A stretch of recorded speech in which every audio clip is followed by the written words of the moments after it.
नमस्कार viewers. Supreme court में ये साल के शुरुआती दिनों में ही कई ऐसे इवेंट्स हो चुके हैं जो इस साल के दिलचस्प और ड्रामेटिक होने का पूरा विश्वास दिलाते हैं। जस्टिस सीटी रवि कुमार के रिटायरमेंट के साथ सुप्रीम कोर्ट जजेस और निदम्पारा के बीच में हुई टसल, ये सब उन्हीं इवेंट्स की एक झलक है। हालांकि इस लिस्ट में एक और केस का ऐड होना भी जरूरी है और वो है फार्मर प्रोटेस्ट। आप तो जानते हैं कि कैसे विंटर वेकेशंस के दौरान भी इस मामले ने सुप्रीम कोर्ट और जजेस को आराम नहीं करने दिया था और अपने मुद्दों को लेकर सुर्खियों में बने रहे थे। सुप्रीम कोर्ट और जजेस ने भी इस केस को लेकर एक सेंसिटिव और कॉशियस अप्रोच दिखाया है। साथ ही गवर्नमेंट को भी फटकार लगाई है उनके द्वारा सुप्रीम कोर्ट ऑर्डर्स को फॉलो ना करने के लिए।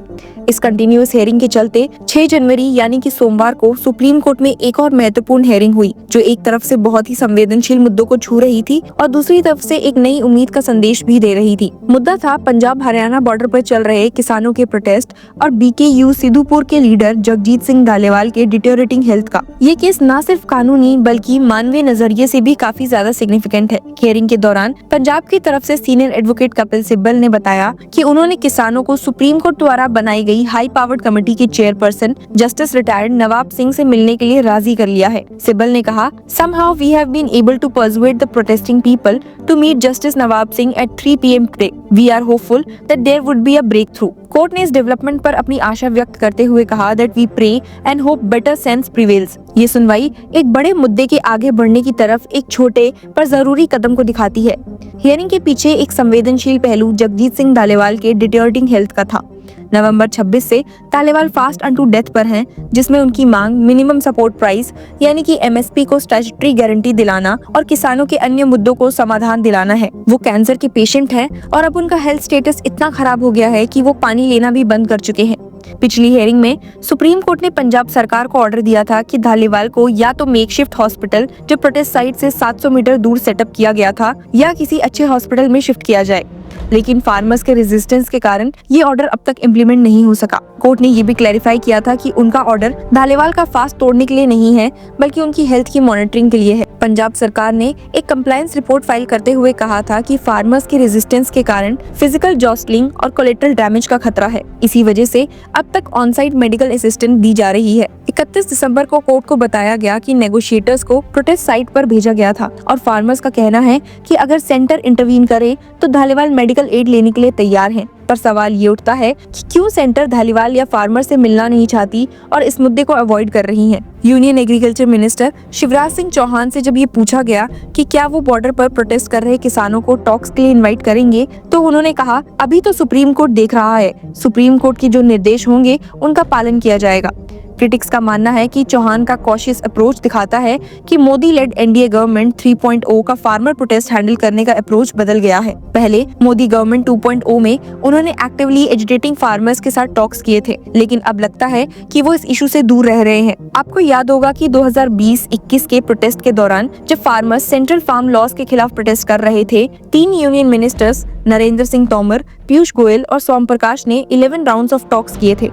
एक बार तो union home minister Amit Shah ने भी रात में फार्मर लीडर्स के साथ मीटिंग्स की थी, लेकिन तब भी प्रोटेस्ट का सॉल्यूशन नहीं निकला और सुप्रीम कोर्ट ने जनवरी 2021 में फार्म लॉज को स्टे कर दिया था। नवंबर 2021 में प्राइम मिनिस्टर नरेंद्र मोदी ने 3 फार्म लॉज को रिपील कर दिया था। अब फरवरी 2024 से पंजाब हरियाणा बॉर्डर्स पर संयुक्त किसान मोर्चा, नॉन पॉलिटिकल और किसान मजदूर मोर्चा प्रोटेस्ट कर रहे हैं, लेकिन सेंटर उन्हें इंगेज करने से शाय कर रही है। फार्मर्स अब भी एमएसपी का लीगल स्टेटस और फार्म डेब्ट वेवर्स जैसी डिमांड्स पर अड़े हुए हैं। हालांकि चौहान ने फार्मर्स के लिए ओपन इनविटेशन रखा है हर ट्यूसडे मीटिंग के लिए और स्टेट एग्रीकल्चर मिनिस्टर्स के साथ एक मीटिंग का राउंड भी किया है, लेकिन प्रोटेस्ट कर रहे फार्मर्स के साथ अब तक कोई मीटिंग नहीं हुई है। इसी के साथ एक और अपडेट जो इस मामले में सामने आई है वो सुप्रीम कोर्ट द्वारा बनाई गई हाई पावर्ड कमेटी के लॉजिस्टिक सपोर्ट से जुड़ी है। सुप्रीम कोर्ट की हाई पावर्ड कमेटी जो शंभू बॉर्डर और किन्नौरी बॉर्डर्स पर चल रहे किसान आंदोलन और फार्मिंग क्राइसिस को देख रही है, ने पंजाब और हरियाणा सरकारों के सामने लॉजिस्टिक सपोर्ट के लिए 2.5 करोड़ का बिल रखा है। कमेटी के सोर्सेज के मुताबिक हरियाणा सरकार ने ये अमाउंट क्लियर कर दिया है, लेकिन पंजाब सरकार अब तक पेमेंट नहीं कर पाई है। पंजाब के एक सरकारी अधिकारी ने बताया कि एग्रीकल्चर डिपार्टमेंट ने ये फाइल चीफ मिनिस्टर भगवत मान के ऑफिस में भेजी है। The official said an amount of rupees 2.5 crore is quite high. The officers cannot take a decision at their level. We will put it up to the chief minister. he will take a call. Otherwise, we are wondering what would the committee do with so much money. ये committee 2 सितंबर 2024 को farmer Punjab and Haryana high court जज नवाब सिंह के under बनाई गई थी, जो किसानों के ग्रीवेंसेस को रिजॉल्व करने के लिए काम कर रही है। एक कमेटी मेंबर ने बताया है कि सुप्रीम कोर्ट ने पंजाब एंड हरियाणा गवर्नमेंट्स को लॉजिस्टिक्स के लिए फंडिंग प्रोवाइड करने के लिए कहा था। The member said, while the vehicles are also provided by the Haryana government, the committee needs fuel, helpers, researchers, typists, and other staff also. We hold meetings, we call experts and arrange for their boarding and lodging. All this requires money. Moreover, it was the apex court that had asked the governments of both the states to fund the committee for the logistic support. उन्होंने ये भी बताया कि एक meeting के दौरान ये issue discuss हुआ था। He said it was at that point that a Haryana official had said that they would not mind funding the entire expenses, but Big Brother Punjab would not like it. Hence, the bill has been put up to both governments in a 50-50 ratio. Supreme court के orders के मुताबिक the chief secretaries and the director generals of police of both the states are directed to provide all the logistic support, vehicles and other infrastructure facilities as may be required by the high-powered committee to swing into action. In this regard, the chief secretaries and the director generals of police of both the states are directed to consult the chairperson of the high-powered committee and do needful. Orders में ये भी mention है that the ancillary issues like the honorarium to be paid to the chairperson and members of the high-powered committee, keeping in view the volume of the work entrusted to them, or the apportionment of the expenditure between the two states will be considered by us in consultation with the chairperson and members of the high-powered committee and both the state governments.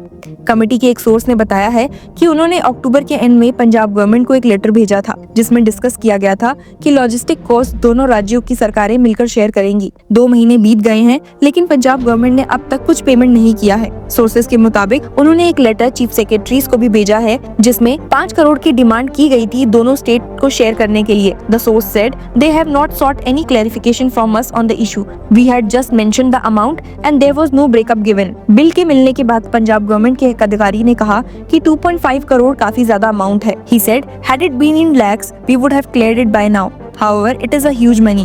We do not know why the panel needs so much money. Even if the Supreme Court has asked us to pay for the logistic support, we cannot disburse any amount. The panel only has to hold meetings. All they need is refreshments. They should not cost more than rupees 2,000 in a meeting. The officers will not take any responsibility for themselves. It will require the Chief Minister's approval. ये मामला दिन प्रतिदिन और ज्यादा serious होता जा रहा है। शंभू और किन्नौरी बॉर्डर्स पर प्रोटेस्ट करते ये किसान एक नई कहानी लिख रहे हैं जिसमें हर कदम एक नई उड़ान की तरफ हो सकता है। तो चलिए देखते हैं कि फार्मर्स द्वारा अब पैनल कमेटी से मिलने के बाद कुछ उन्हें संतोष मिल पाता है या नहीं।